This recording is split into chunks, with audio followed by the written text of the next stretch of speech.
여러분 안녕하세요. 방구석 리뷰룸의 시간입니다.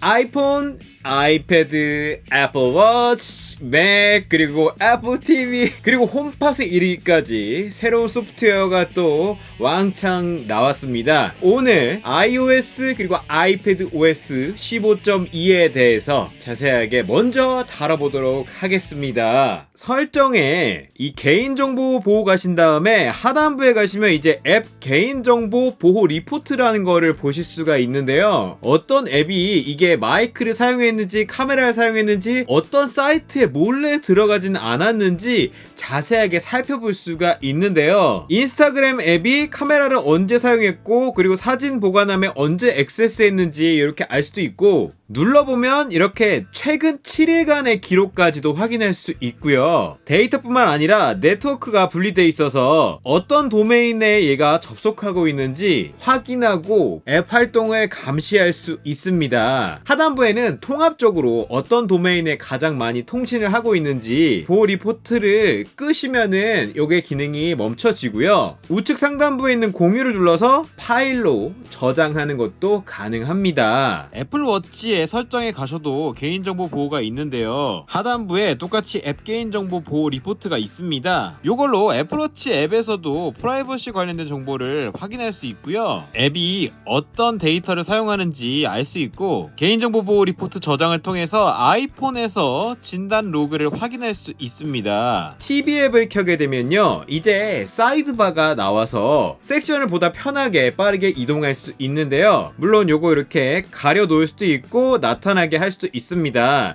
영화 스토어 이런 것까지 사이드바를 통해서 보관함을 들어가지 않아도 바로 최근 구입한 항목이 나와 있으니까 단계가 줄어들어서 더 빠르게 항목들에 접근할 수 있고요. 그리고 애플뮤직 같은 경우에 국내에서 개인 요금제 그리고 가족 요금제가 있죠. 물론 애플원을 이용해서 이걸 포괄할 수 있는 방법도 있는데, 해외에서는 새롭게 애플뮤직 보이스 플랜이라는 게 추가가 됐습니다. 시리를 이용해서 재생을 시켜서만 들을 수 있는 제한적인 사용성을 가진 요금제입니다. 돌비 애트모스 공간음향이나 무손실 음악, 가사 보기 같은 기능, 다운로드 같은 기능은 못 쓰는, 더 저렴하게 간단하게 쓰고 싶은 사람들에게 쓸 수 있는 요금제인데, 한국 사용자들이 이걸 못 써서 아까울 일은 사실 거의 없을 것 같고요. 대신 애플뮤직의 검색 탭에 가보시면 이제 시리야 노래 틀어줘 라는 카테고리를 보실 수가 있어요. 시리를 이용해서 음악을 듣는 방법에 대한 설명들이 나와 있고요. 불러보기에 가보시면 아래쪽에 시리에게 말해보세요 라고 방대한 상황에 쓸 수 있는 플레이리스트 라이브러리들이 이렇게 딱 모여 있습니다. 맛있는 점심, 분주한 하루, 진짜 다양하게 그때그때 어떤 상황으로 말해서 틀어보면 재밌게 쓰실 수가 있습니다. 마침내 20살 음악 재생해. 오, 이렇게 20살 이렇게 재생 목록이 나오는데, 다만 이게 노래 제목이랑 중복될 수도 있고 이래갖고 음성으로 재생이 잘 안되는 경우가 많이 있습니다. 보시고 그냥 눌러서 재생하기를 추천합니다. 그리고 이와 더불어서 재생 목록 들으실 때 이제 이렇게 당기면 위에 재생 목록 안에서 검색 기능이 추가되어 있습니다. 악뮤 치면은 요 재생 목록 안에서 악뮤에 포함된 요거 노래만 바로 찾아서 들어볼 수 있습니다. 물론 요거는 내가 만든 재생 목록 안에도 적용되기 때문에 노래 재생 목록 안에서 찾아볼 수 있고요. 만약에 훗날 내가 세상을 떠난 다음에 내가 남긴 이 기록들, 나의 흔적들을 대신 관리해줄 수 있는 사람, 디지털 유산 관리인을 지정할 수 있는 그런 기능이 추가가 됐습니다. 설정에 애플 아이디 가신 다음에 암호 및 보안 가시면은 이렇게 하단부에 유산 관리자 무거워. 유산 관리자를 눌러보시면 이렇게 연락처를 추가할 수가 있죠. 사용자의 사진, 비디오, 메모, 문서, 개인정보를 사랑하는 사람에게 물려줄 수 있다라고 이렇게 나오는데요. 추가 한번 해보면 기본적으로 가족 공유가 있다면 가족 공유에 있는 사람 중에서 지정할 수가 있고요. 그게 아니라면 다른 연락처를 선택을 해서 요걸 지정하게 되는 건데, 키체인 암호는 그래도 전달해주지 않는다. 그러니까 이 기기랑 애플 구글 기반의 정보는 주겠지만 다른 웹사이트들에 있는 것까지 들어갈 수 있게 그렇게 주지는 않겠다라는 게 나옵니다. 메시지를 주든지 아니면 복사본 프린터를 해줄게요 라고 나오는데요. 프린트를 누르면은 바로 이제 PDF로 저장이 되죠. 백업해 놓을 수도 있고요. 자, 이런 식으로 나오게 됩니다. 유산 관리자로서의 그런 안내사항이 나오는데 훗날 만약에 지정받은 사람이 이런 기능을 이용해서 접근해야 될 때는 디지털 유산이라는 페이지가 만들어져 있습니다. 여기 가셔서 받은 그 액세스 키를 활용하면 고인의 데이터에 접근할 수 있습니다. 유산 관리자가 누가 되는지도 이렇게 확인할 수 있고요. 물론 얼마든지 취소할 수도 있고요. 참고로 접근 권한을 요청하려면 만 13세 이상이어야 되고 접근 키뿐만 아니라 사망 진단서도 같이 제출해야 된다는 점, 승인이 되면 3년 동안 접근할 수 있고 이 시간이 지나면 이제 유산 계정은 영구적으로 삭제된다고 합니다. 그리고 아이클라우드 유료 요금제를 쓰는 아이클라우드 플러스 기능으로 나의 이메일 가리기라는 게 있었죠. 다른 이메일 주소를 경유해서 받게 해주는 그런 안전한 보안 기능인데 애플 아이디 설정에 나의 이메일 가리기 안에 다른 사이트들에 사용됐던 릴레이 주소들이랑 새로운 이메일 가리기 아이디를 이렇게 만들 수 있는 기능도 있다고 말씀을 드렸습니다. 그런데 이제 메일을 쓸 때 바로 그냥 요걸 이용해 버릴 수도 있어요. 메일 앱에서 그냥 바로 메일 쓰시기 눌러서 보낸 사람 주소를 누르게 되면은 바로 그냥 나의 이메일 가리기가 나옵니다. 다만 요거 이렇게 누르면은 에러가 났다고 잘 안 되더라고요. 되시는 분들은 리플에 남겨주시고 애플 아이디 설정에 아이클라우드 설정에 비공개 릴레이를 이렇게 켜두게 되면은 사파리에서 추적을 당하지 않게 암호화해준다 라고 이렇게 나오는데요. 특정 와이파이 스팟이나 셀룰러 상황에 맞춰서 요거를 켜고 꺼줄 수가 있습니다. 지금 잡고 있는 와이파이에 가면 이렇게 이제 IP 주소 추적 제한이라고 요걸 토글할 수 있거든요. 요거를 이렇게 끄게 되면은 꺼지는데 다른 스팟에 접속해보면은 여긴 이렇게 켜져 있죠. 본인이 원하는 네트워크 환경에만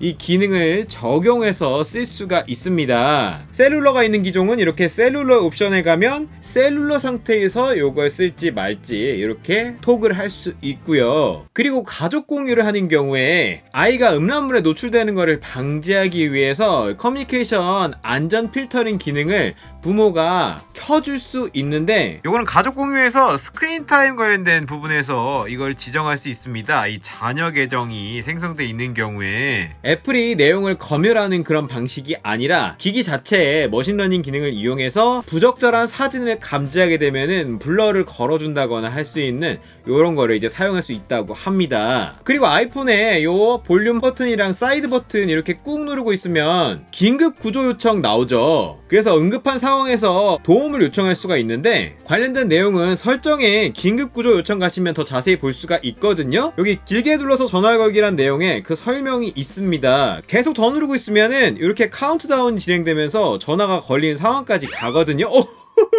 사이드 버튼만 빠르게 5번 눌러도 이게 됩니다. 그래서 따다다다닥 하면 바로 똑같이 이렇게 나오니까 정말 위급할 때 옆에 걸 그냥 계속 연타하세요. 그럼 이렇게 긴급 구조 요청 상황을 만들 수가 있고요. 5번 눌러서 전화 걸기라는 옵션을 이렇게 켜버리면 따다다다닥 바로 요거 카운트다운이 들어갑니다. 그러니까 보다 신속하게 요걸 써먹고 싶으신 분들은 요 옵션을 켜두시면 좋습니다. 그리고 나의 찾기와 에어태그 관련해서 한국 상황에서 제대로 쓸 수가 없기 때문에 아쉬운 부분인데요. 해외 사시는 분들 혹시나 나를 추적하고 있는 다른 에어태그가 있을까 찾아볼 수 있게 하는 그런 기능도 추가가 됐습니다. 그리고 중요한 변경점으로 아이폰을 수리받았을 때 부품이 정품인지 아닌지를 기기상에서 확인할 수 있습니다. 아이폰 12, 13 모델 같은 경우에는 배터리, 디스플레이, 카메라까지도 이게 교체된 물건인지 아닌지 이렇게 확인할 수가 있습니다. 느낌표가 뜨게 되면은 인증받지 않은 제품으로 사용됐던 그런 부품이다라는 거를 확인할 수 있습니다. 그리고 아이폰 13 프로 쓰시는 분들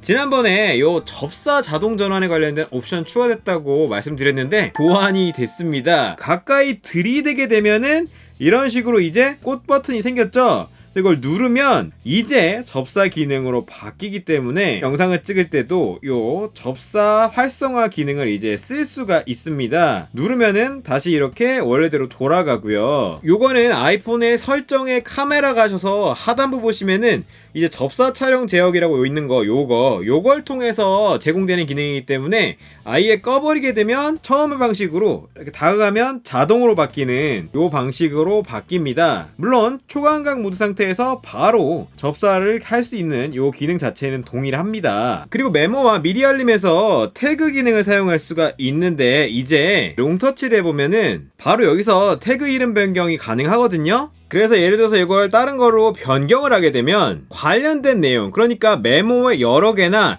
스마트 폴더에 있는 것까지 이 태그가 들어간 내용들은 한꺼번에 다 이 태그 이름을 바꿔줄 수가 있습니다. 물론 다른 애플 디바이스에서도 연동이 되기 때문에 똑같이 이렇게 바뀝니다. 퀵 메모 있죠? 구석에서 이렇게 쓸어 올리면은 빠른 메모를 작성할 수 있는 이런 기능이 있었는데 여기서 이게 나오는 게 싫은 분도 있고 나는 왼쪽에서 하고 싶다 하시는 분도 있는데 이제 설정에 요 애플 펜슬 설정 가시면 왼쪽 모서리 쓸어 넘기기랑 오른쪽 모서리 쓸어 넘기기 이렇게 디테일하게 이제 지정이 가능합니다. 그래서 오른쪽 모서리 쓸어 넘기기에 이렇게 쓸어 넘기기 꺼버리고 왼쪽 모서리 쓸어 넘기기에다가 빠른 메모 이렇게 해놓는다. 이제 오른쪽 해도 안 되죠? 왼쪽에서 하게 되면 나옵니다. 이렇게 지정해서 바꿔서 사용할 수 있습니다. 이게 애플 펜슬 설정이긴 한데 손에도 이렇게 적용이 된다는 점. 그리고 시리가 이제 간단하게 통화 이력을 조회해줄 수 있습니다. 최근 통화 상황 알려줘. 최소 25개의 전화 기록을 찾았습니다.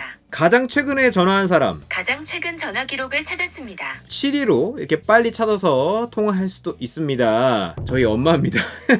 그리고 순정 주식 앱에서 YTD 1년의 주식 흐름을 볼 수 있고요. 요거 되게 재밌는 게 요렇게 누르면은 그 시점에 주가를 이렇게 알려주는 거 외에 두 손가락으로 이렇게 하게 되면 그 기간의 데이터를 이렇게 알 수도 있습니다. 내가 원하는 기간에 이 주가 변동 상황을 체크할 수가 있다는 점. 또한 점점점 누르시면 관심 종목 편집하는 거 외에 이제 통화 보기가 가능하기 때문에 원하는 주식의 이 통화를 옆에서 함께 확인할 수도 있습니다. 그 외에는 여러가지 버그 픽스들이 포함되어 있는데요. 따로 발표는 없었지만 아이폰 13을 쓰시는 분들 중에서 통화가 누락되시는 분들이 있는데 그런 부분에 대한 개선도 지금 이뤄졌다는 얘기들이 나오고 있더라고요. 그러니까 발빠르게 업데이트 하셔서 새로운 변화점들, 개선점들 확인해 보시기를 바랍니다. 이상으로 오늘의 영상 모두 마치겠습니다. 안녕!